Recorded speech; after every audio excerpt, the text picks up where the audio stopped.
Welcome to TA Therapy Ain't Just White, the podcast where therapy meets real talk, representation, and the beautiful chaos of being human. You'll be hearing from 4 transactional analysis trainees from marginalized backgrounds, sharing their journey through training, theory, and life. Whether you're curious about therapy, already into TA, or just want honest conversations about identity and growth, this space is for you. They are here to make psychotherapy more human, more honest, and more inclusive. Let's dive in. Welcome back to TA Therapy Just White, the podcast where 4 trainee psychotherapists discuss, reflect, and dialogue on aspects of transactional analysis with a cultural and intersectional lens. Mike and Craig are unable to be with us this evening, so 4 is just 2, and we've also got a guest. So their sisters are holding it down. So I'm Wendy, and my co-host is Robyn. Do you want to say hi, Robyn? Hi. Okay. And as always, we just want to remind you that we're not experts, we're just students learning, and we come from a stance of curiosity and openness, sort of the spirit of TA. And before we introduce our guest today, I guess a bit of context on our topic. So our topic today is called Minding the Gap. We're not talking about the gap between the train and the platform that you frequently hear if you're on the London Underground. We're talking about the cultural gap. And our guest today is going to help us explore and hopefully help close that gap a little bit by bringing their unique cultural perspective, understanding, and experience. So, I first met our guest, Raj, I think it was like last year at our training institute. I remember walking into the institute one weekend and him being introduced as our guest tutor. And it was a time when I was sort of questioning the lack of cultural representation in TA and whether I even belonged in this course or in this profession. So it was really sort of comforting and also surprising, I suppose, to visibly see a non-white tutor and a man, because I think at that time, if I'm right, Robyn, we hadn't had any men. Yeah. And I just remember being like really curious about his therapy journey. What was your experience, Robyn? We were laughing a little about this as we were talking about it earlier. I was saying I didn't speak to you, did I, Raj, when you came the first time? I don't think so, no. Yeah, but you do that nod. So when you see another brown person of color in the room, you sort of, acknowledge each other. I see you. And very aware of your presence on the weekend. And we laughed that it's something that we often do, isn't it? When you see another in a different context. Absolutely. So and I think representation is really important for us, seeing people who look like me, who I'm reflected in, because it creates a world where everybody can be seen for themselves, with a reflective dignity, complexity, and humanity. We want to see those diverse voices, hear the stories, experience them visibly, because it challenges stereotypes, broadens our understanding, and helps people feel seen, valued, and included. And representation is not just about being visible. It influences belonging, opportunity, and confidence, and how communities can understand each other. It's interesting you say that, Robyn, because when I walked into the training room, I also clocked you all. For the same reasons, it felt one of the most diverse training cohorts I'd seen. So I also noticed. You may have a different opinion of the diversity of your cohort, but for me, I really noticed it as I walked into the room. I know that's interesting, right? It's good to hear. We were all nodding along as well. We're all in agreement. Lots of nodding going on today. So Raj, please introduce yourself, if you will, and just share a little bit about yourself and how you identify. We always like guests to identify themselves because we're all individuals and we're all unique. Hi there. Thanks for the invite. Super nice to see you both in this context as well. It's a first for me, so it's going to be an interesting experience. I suppose personally, and culturally, I identify as a British Indian. But so really, that really for me honors both the cultures. So the heritage culture, Indian. So I'm second generation, born here in the northeast of England. So my parents were first generation Indians, Punjabis. So I class myself as a second generation British Indian. Really honoring both my cultural frameworks. It's really important to have them both in for myself. It's interesting professionally. Which we can talk later as well. I expanded that a little bit to British South Asian, just to keep it a little bit more expansive. And we can talk later about my training. But if I had to hone it down, it would be because, as I'll talk later, South Asian it's a broad category. It covers nearly a quarter of the world's population. So I hone it down to British Indian, and I think my gender is quite relevant in psychotherapy, which prior to psychotherapy, I never really thought about much. But it's interesting being a South Asian male, British South Asian male therapist. As one of my clients once said to me, I'm like a unicorn. It's quite interesting. You're a unicorn and we found you. It's quite interesting. So yeah. And I suppose professionally, I would class myself as I never get this the right way around, so you can correct me. Integrative relational psychotherapist. Okay. So I'm UKCP-accredited. So my core training was really relational and developmental in focus. So again, sort of a integrative relational psychotherapist, and I work with both individuals and couples. I work in person in Nottingham, behalf of my client case, who incidentally are mostly brown and black clients online. So that's where I am professionally and personally. Welcome. That's really interesting what you were saying, because I was going to ask you, Raj, about our topic is minding the gap. And one of the things I was going to talk about is that we felt as minoritized persons of color underrepresented, although you sort of alluded to the idea that on our particular course, we are, there's 4 of us we're on this podcast. There may be other people on it who identify with us as well. But in general, we can say that in the psychotherapy field, we are a minority. And obviously, you're also saying that that's true in your modality as well. So if that's the case, what I've noticed is in like placement, a lot of time, we are maybe overrepresented in some of the placements. So how can we account or work with this within this space? How can we work within this gap as trainees? It's interesting what you said there, Wendy, I suppose, because for me, placement was quite a solitary experience in terms of it was during COVID. So essentially I would log on and log off. So it's interesting what you say. I didn't have that community of therapists. 2 of my 3 or 3 were online during COVID. So actually, I don't resonate with what you said. It was essentially me working with a client and then I'd log off.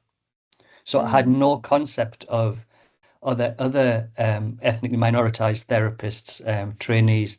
It just didn't exist for me. From a famous TV program, I thought was the only Indian in the village. So I didn't have that at all. Sorry, was that the same in placement? Did your clients met? You were the only? Yeah, I suppose in my placement, I had a few South Asian and British Caribbean clients, but the majority were like majority white clients. In my cohort, I was one of 3, I suppose, non-white British trainees. So I kind of found my community out of my core modality. Like I searched for those communities and I found them, and they were invaluable because I just felt invisible to some degree during my core modality. And I felt like that actually, Raj. In my first year, I was wondering if I'd picked the right course, because when I looked I suppose. We hadn't really connected. You don't know our prior story, but because we're divided up on our course, we hadn't really worked together. I'd been overseas, and I was, I suppose, a bit more open about talking about cultural issues, and I wasn't sure how it was going to go down in England. It's 2025. I wasn't sure, like, if it's okay to talk about these topics. And so I also thought that the literature we'd had up to that point didn't seem very representative of cultural diversity. So I did feel quite alone. So what kept you going? Like I hear that it was a lonely place for you. That's a big challenge. So how did you keep going? How did you know that there still was a place for you? There was a place for you on this. Yeah. I mean, I suppose I've come into the profession relatively late. It's my third career. So I suppose I'm older, and I kind of rationalized I'm going to make this profession work for me. I suppose I quickly realized I'm going to be an outlier generally. But then I suppose I came into contact with Baton, which you probably know, the organization, and I hooked in really quickly to their meetups, because as soon as I did, the gap began to get filled. I kind of just worked with the fact that in my core modality, potentially ethnicity, race, these topics are potentially not going to be integrated into my core modality. I'll just tap into another community. That's how I conceptualized it. If not there, if that makes sense. So you sort of existed in parallel, knowing that there was going to be this gap here. You sought the support and the learning that you needed elsewhere. Yeah, it eased that internal conflict a little bit. Like, why isn't there more for me here? But then I'm like, okay, be resourceful. I'll have more of the other in it. And I made some really good connections, and I have made some really good connections in my core modality too. But there was, in my core modality, there was little integration between my cultural self and the curriculum. But to a degree, I'd oscillate between anger and acceptance. Both. Yeah. And the anger and the acceptance, do they come up at the same time? Do they come up visibly, or is it an internal thing? I think it was definitely internal to start with. As I grew into the space, my anger would come out, and I also had to learn to allow my anger to come out. And the more I went on, the more I gave myself that permission, I suppose. And I kind of thought, if this creates discomfort, there you go.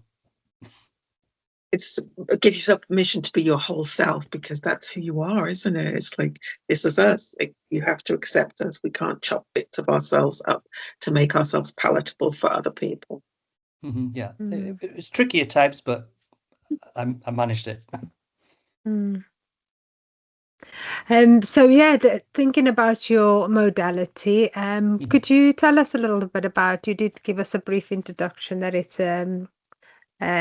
relational and integrative, and then I suppose you were touching about how the cultural lens. Could you add a bit more meat to that about what that was like?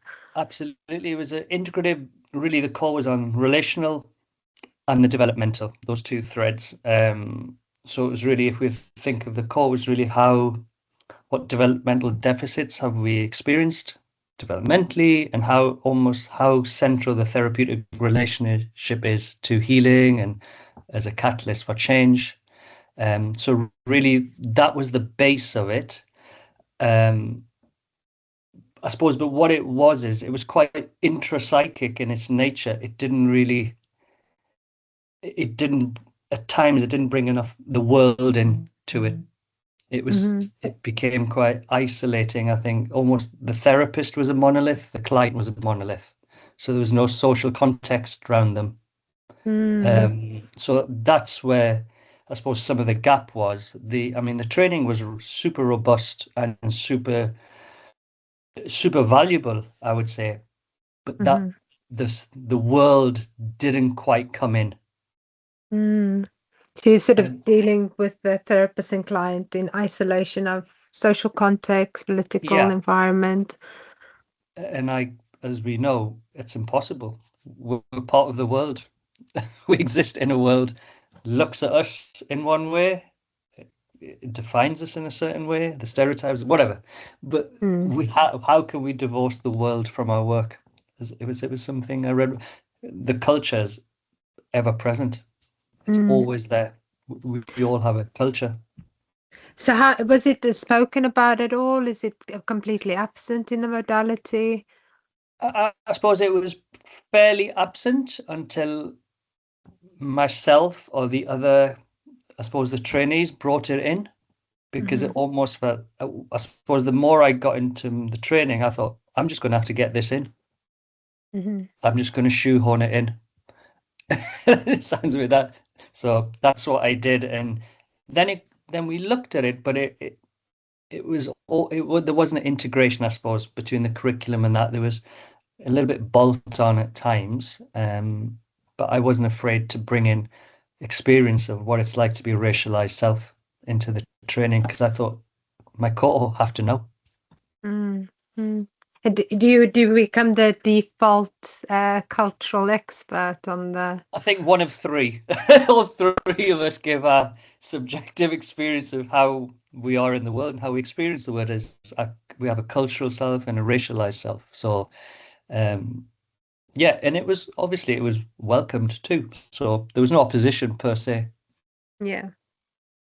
Go on, Wendy. I have a question. I was just thinking, I think Robyn and I have talked about this before, so I'm interested in your perspective, Raj. You talked about how important it was for other people to understand about your culture and minoritized person's culture. But I think one of the things Robyn and I have talked about is that whiteness also has a culture, but it's never discussed and it's never talked about. So therefore we always become the other. And I think that's really interesting. So I was just thinking, like, what's your perspective on that? Why are we the culture, but they're not the culture? It's so interesting. I mean, it's so interesting what you say, because if we think of, sometimes I have a tension when I hear people of color, the phrase people of color, because that assumes white isn't a color. So white is the norm, the neutral, and the person of color is the other. But I suppose, which we'll talk later, in my trainings, I explicitly bring white is a color too, and whiteness has a culture. But I suppose therapists sometimes, regardless of their ethnicity, think they're neutral, but they're not. Nobody's neutral. So that's why I'm smiling, because I've played with this so many times, that we become the people of color. So who are the white people then? What are they? Yeah, that's interesting. It's good to hear you talk about that.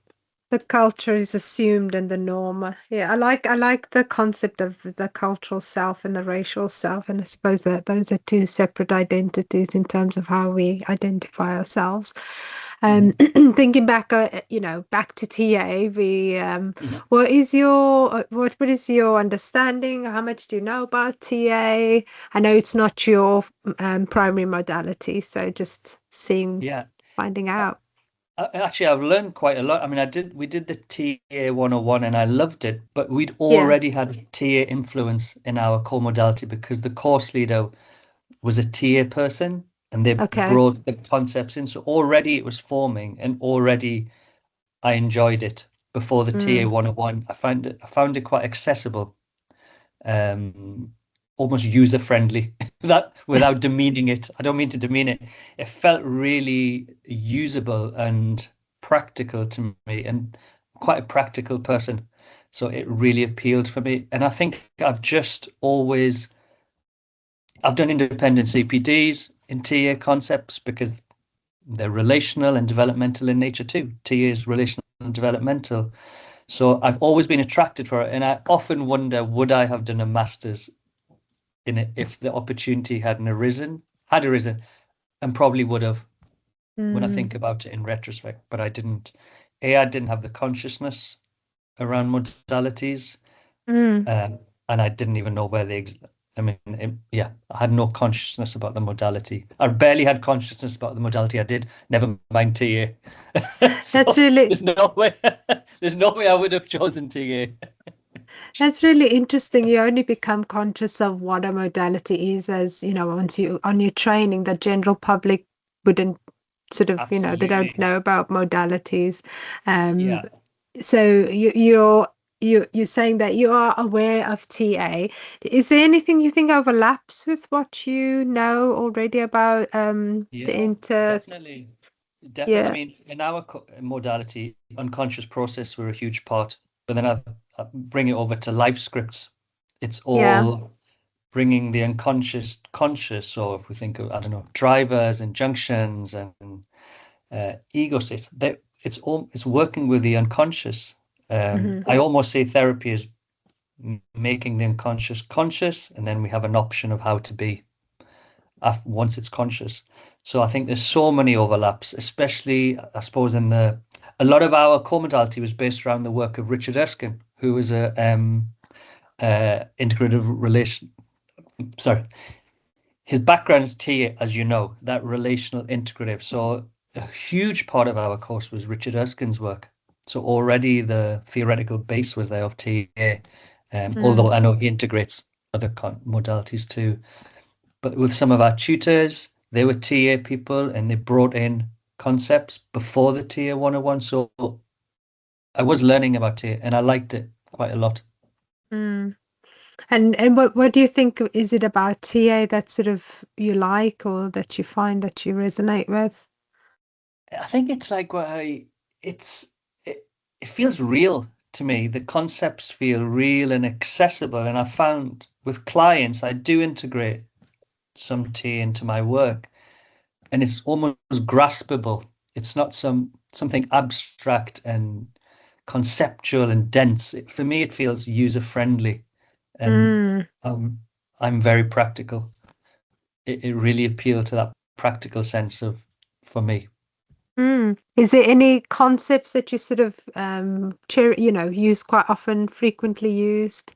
Yeah. I mean, I use the pack model like this, the mule horse, to bring it in a lot, and it's really useful. I love. Sometimes I work psychosexually, so scripts, cultural scripts, sexual scripts, racial scripts, familial scripts. So I think that the terminology again is quite accessible for our clients, and I like them too. I'm aligned to those concepts, so they appeal to me. I use injunctions, drivers. I use the TA 101 quite a lot in my work. I don't have much beyond that, but that I use. Is this something you recommend, even, being in your modality? It's quite a useful segue into learning about sort of the foundations of TA. Yeah. I'm not fixed on a modality.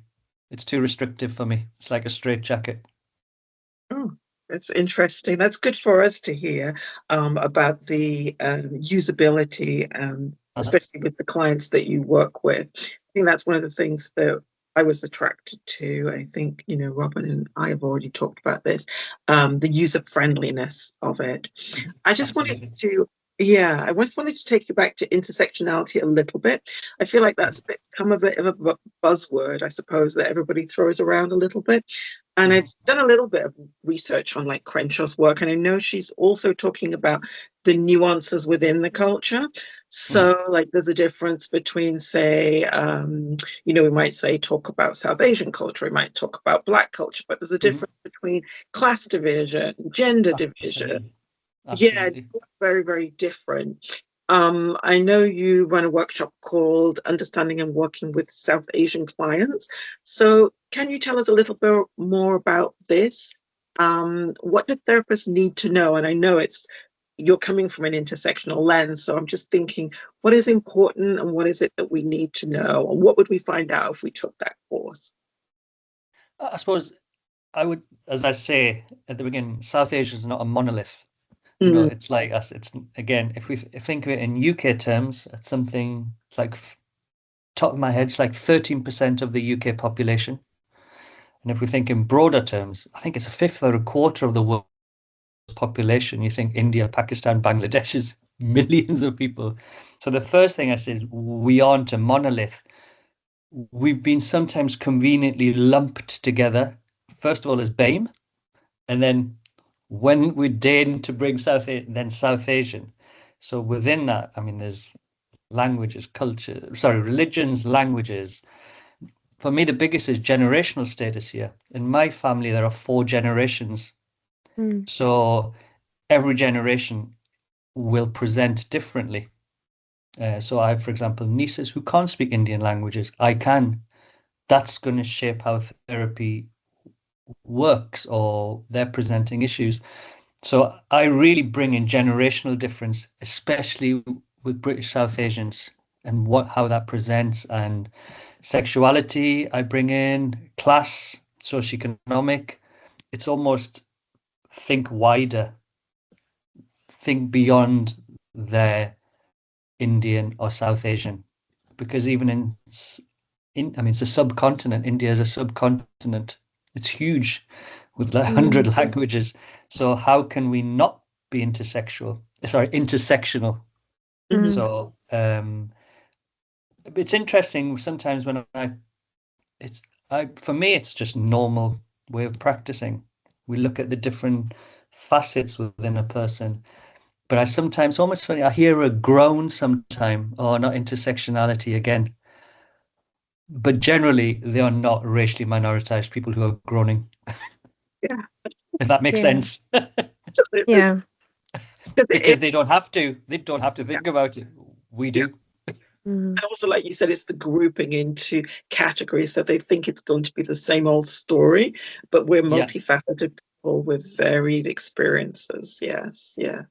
Just a very basic example, if we think, which it's almost thinking sort of South Asian women are not interested in sexuality because there's an essence there. It's all conservative. But actually there is, regardless if that female wears a hijab. There's so much depth that we can't assume anything. I think that's how I use it. We just try and ditch our assumptions. Who's sitting in front of us? Yeah, I like that, trying to see the whole person. As we do with people who are non-minoritized, that's what we try to do. So it should work. And then I know that you have another group, I think I've seen it advertised online, which is actually for therapists of, I think, a South Asian psychotherapist and counselors group. And is that like a gap that you also noticed, that was a need for support for therapists, not just for the clients as well? Absolutely. I think I presented in Leicester, as you know, it's quite a racially diverse city, and there were quite a few minoritized therapists there, some South Asian, again some Caribbean background, and I think I just struck up a conversation with one of them. It was like, what would it be like to have a meetup in person? And they just momentum build, and it was super exciting to initiate it. And it specifically wanted in person. That's where we didn't negotiate. It had to be in person, and really just to create a space where we can be unfiltered for trainees and qualified. There's quite a few trainees in the group, and we're not the wise old people, but they're finding some of it quite difficult to speak up as trainees when they're only 1 or 2, and it's almost about permission giving, isn't it, really? They're not finding it difficult to give them permission to bring their full self in, whereas we're like, go for it.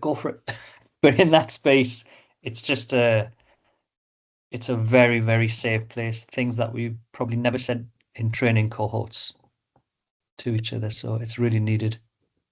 Yeah, very. I think that's what some people don't realize, the need for a safe space.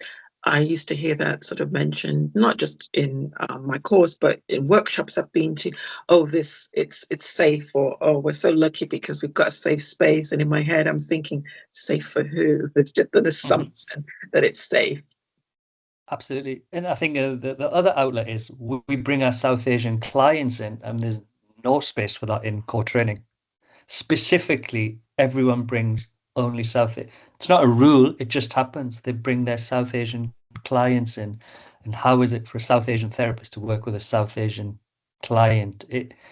There's very few spaces where we can explore that in person on top.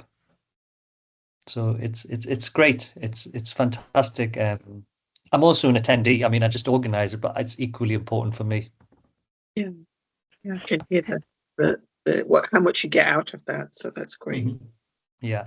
Yeah, I'm really thinking about an interesting space to not only be a client with South Asian and then also a therapist is South Asian, and also talk about your clients and how unique that kind of space must feel like. Yeah. And I suppose I'm thinking about the lens with which we view people. I mean, we know that the theory is lacking; it doesn't take into account because it's developed such a long time ago. I did my undergrad training in South Africa, Right. and it still had a very Western lens to it, but we did do something around African psychology. And I was curious for yourself, do you think there's a South Asian psychology? Is there a way to understand the person, the personality that's very unique from your perspective? And do you have any thoughts about what that looks like? Or I think answering that question, it really we have to bring sort of generational status in, because South Asian migration has been here since early 50s and late 40s. So my parents came over in the early 50s. So generationally, we're quite embedded in the UK. Of course, first generation are arriving all the time as well. We know that. Yeah. So I suppose it's almost in my training is for therapists to recognize the clash between a collectivistic system, which I'm part of, but we're born in the individual West, is to really be aware of that, the tensions that brings for our, let's say, South Asian client. Again, I'm talking generally, there might be no cultural tension, but I'm hazarding a guess for all generations there's a tension between collectivism and individualism, and really being aware of our assumptions given that clash. So we can't say to a South, you're too loyal, for example. The community's essence is based on loyalty. So it's really hold those lens really. I mean, I call it, well, you mean acculturation stress. So what's it like straddling two cultural frameworks? That essence is vast majority of work with South Asian clients. Acculturative stress. What's the cost of managing two cultural frameworks? You're pulled in two different ways. So it's almost nothing has to be eradicated. How do we work with both? Because we can't tell a client not to be collectivistic in nature. Because you're living in a society that doesn't value that. And is it possible, Raj, to hold both ways of being? I think that's the work, and that's because I do it. So I've done it. So I suppose I have an insider view of, we don't have to lose anything. It's how do we integrate everything? Whereas sometimes, I can go on for hours about this, the Western model is stuff everyone else. You're the most important person. You go for it. Personal fulfillment over everything. It just doesn't work like that in our communities. And I'm thinking about one of the goals of when you've reached your therapeutic enlightenment is autonomy and spontaneity, which is good in a Western culture, but it really clashes against, for me, the family and the community is more important. The parts are bigger than, no, I always forget how to say this. The parts are more, you value the sum culture. of the parts, isn't it? Is it That's the it. sum The of the sum of parts? parts. Individual. Yeah, I always get that wrong, mixed up. It's more Yeah. important. So my individual wishes and wants aren't as important as those of the family and the culture. And I was talking to a tutor about this, about how do you know what's the tension between that being pathological in the sense that you're giving Mhm. up. Yeah. And he was saying it's around choice, and it's still difficult for me because I think, well, yes, I understand that from your point of view, it might be about choice, but sometimes it's a way. The whole the mechanics are different. The brain is working different, and I don't know if I have an answer for that yet. I think it's difficult because I think autonomy is framed according to the cultural framework you're part of. There's not one autonomy. There's a Western autonomy and there's an Mhm. Eastern autonomy. Mhm. The Eastern autonomy is still quite linked to the community. How do you not lose yourself? I suppose that's a lot of the work. Stay connected to your heritage culture without being submerged and the other way around. It's a difficult balancing act. I think we were just learning on our course recently about personality assessments. That's not the right word, but and the DSM, and Oh you yeah. know, you start to see how a lot of behavior that is cultural becomes pathological, or is termed that. The Yeah. diagnoses, and that doesn't sit very comfortably when you're a person of color or a minoritized person or a minority in a majority population. There's just so many experiences all over the world where that's happened. Yeah. And I think I'll just give you an example. I bring that in my training actually. So sometimes I'll say to therapists who generally are dominant white British just demographics, just because you don't understand their decision doesn't mean it's wrong. So an example I always give is like adults still holding the truth from their parents. It doesn't make sense from a Western lens, but from an Eastern lens or an adaptive lens, it totally makes sense to me. So, yeah, maybe it's not always just about what is pathological or what is something that we need to fix, but is it about being curious about Yeah, I think that's the key. why people are doing things the way they do it? Yeah, it's like, I mean, that's quite basic. I suppose Psychotherapy 101 as well, isn't it? We hold our assumptions lightly, or we work with our assumptions, so we can extend that. But because we won't understand every decision a South Asian makes, just doesn't make sense to some, but we go with it. So is it important that as therapists we become educated about culture? Can you be a good therapist without having a broad cultural understanding? I see it as two parts. I think we all have a responsibility to educate ourselves for our clients. I think we have that responsibility to self for their sake. But of course, we don't know everything about every other culture. I mean, that's impossible. It's absolutely impossible. And look, that's just too much pressure on a therapist, regardless of their ethnicity. But I suppose, and again, almost Psychotherapy 101, we have to have a stance of humility, of not assuming and really exploring and being curious with them what the X means for them, whatever it is, and really be careful of our biases and assumptions. So that reflexivity, reflection, personal development, look at our biases and assumptions. I think a bit of both, I would say. I mean, I've heard some glaring issues with like therapists mistaking languages for nationalities, and that creates huge rupture.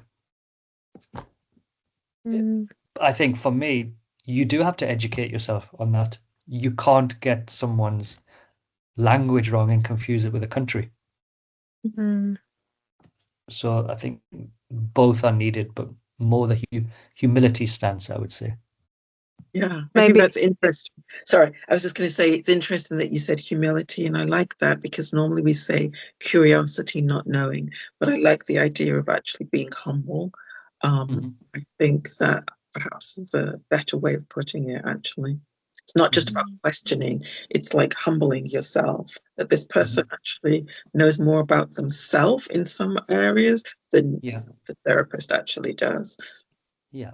We're not superhuman as therapists. We can only retain so much. So yeah, it's tricky being a therapist. Yeah. Not to hold. I think the thing that sometimes comes up as well is, how do you bring culture into the conversation? You know, some people just do it directly on the first session. Is there any advice you have about that? How do you bring it I up? do it session 1. I bring it in session 1 straight in. I always ask every single client, why have you chosen me? It's pretty much the first thing I ask. Invariably, the South Asian or the racially minoritized will say, because I assume I won't have to explain myself to you. Everything, the intricacies. Of course, then I say, we're still individual.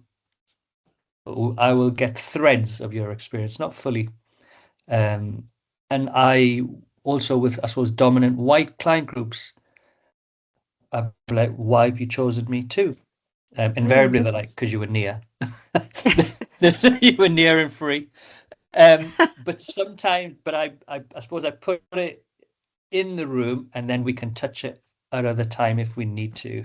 But I've noticed the British South Asian class, dead center, bring my ethnicity in. Straight away. And So perhaps that we talk about sometimes people's readiness to want to engage in this, and it's also about understanding if people are ready. Some people don't want to talk about it.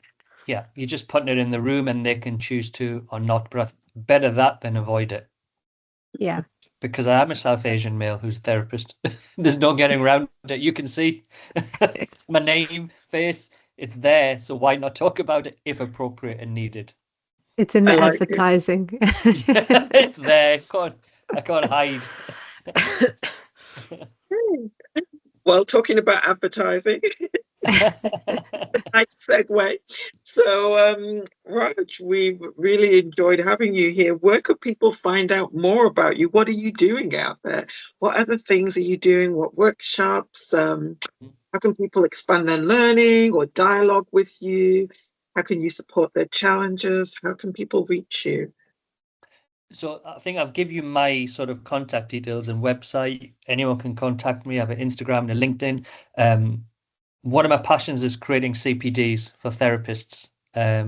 So I run 3 currently, and I've done them in various training. So I do one working with British South Asian clients. And I've written one when a therapist and client is culturally different.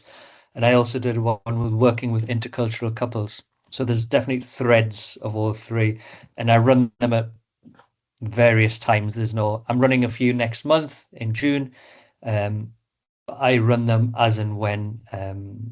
It's a crowded marketplace, CPD. So to find attendees is a challenge sometimes, but I run them occasionally, and you can always anyone can write to me and I can tell them when the next date is. Either do sometimes in person, sometimes online. Thank you. Yeah. Do you want to do the final transaction, Wendy? Yeah. We usually ask for some last words, some takeaways. We've really, really enjoyed having you here today, Raj. It's just been really uplifting and just I don't know. I feel like you've really expanded our knowledge. We've laughed, we've smiled, we've done a lot of those nods, those knowing. Yeah, a lot of nodding. Those nods, a lot of nodding. Yeah.